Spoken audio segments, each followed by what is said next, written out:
સૌને નમસ્કાર. જય આદિવાસી, જય આદિવાસી.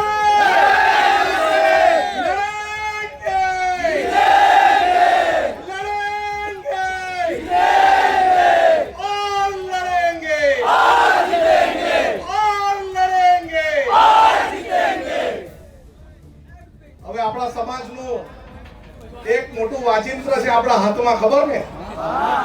તો વાળો મુઠ્ઠી.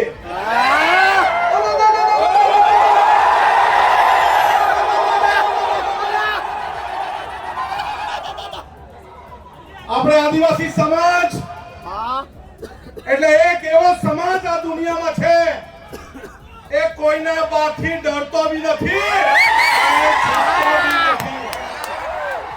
આ ચેતરભાઈએ સાબિત કરી દીધું છે. આ ચોર, લુચ્ચા, બેરા, મૂંગા, ભાજપિયા એને કહી દે ચેતર વસાવા એકલો નથી, આ આદિવાસી એની સાથે છે. અરે અમને એવી આદેશ આપવામાં આવે ચેતરભાઈ જો જેલમાંથી કે જેલ ભરો આંદોલન કરવાનું છે, આપણે જેલ ભરો આંદોલન કરવાનું છે.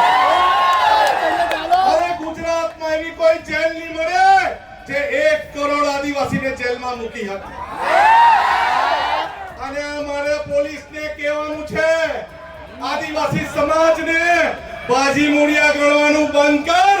આદિવાસી સમાજ વાઘ છે અને એ વાઘ રહેશે. હવે પછી છે ને લાફાવાળી કરવાની જરૂર નથી. અરે ભગાવો વાળું કરવાનું શરૂઆત કરવાનું. મારા ગામમાં ભાજપીઓ નહીં જોઈએ, ચલો ભગો. અરે જંગલ ખાતાવાળાને બહુ તુમાખી આવી ગયેલી હોય ને, અમારા વિસ્તારમાં પ્લાન્ટેશન નથી કરવા દેતા, આવીને બતાવજો અમારા વિસ્તારમાં. અરે આ આદિવાસી સમાજ એક દિવસ ડેરીમાં દૂધ ભરવાનું બંધ કરે ને, આ બધા ભાજપીઓને ચા પીવાની બી નહીં મળે. અને આદિવાસી સમાજ પોતાના વિસ્તારમાં પડેલું વરસાદનું પાણી રોકી દે ને તો ધોવાના બી ફાફા થઈ જાય.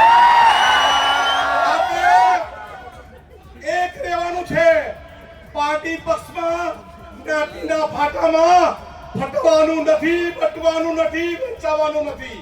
આપણે બોર્ડર લેસ બનવાનું છે. દરેક ભારતીય આદિવાસી એક થવાનું છે. મારો વિસ્તાર તારો વિસ્તાર નહીં.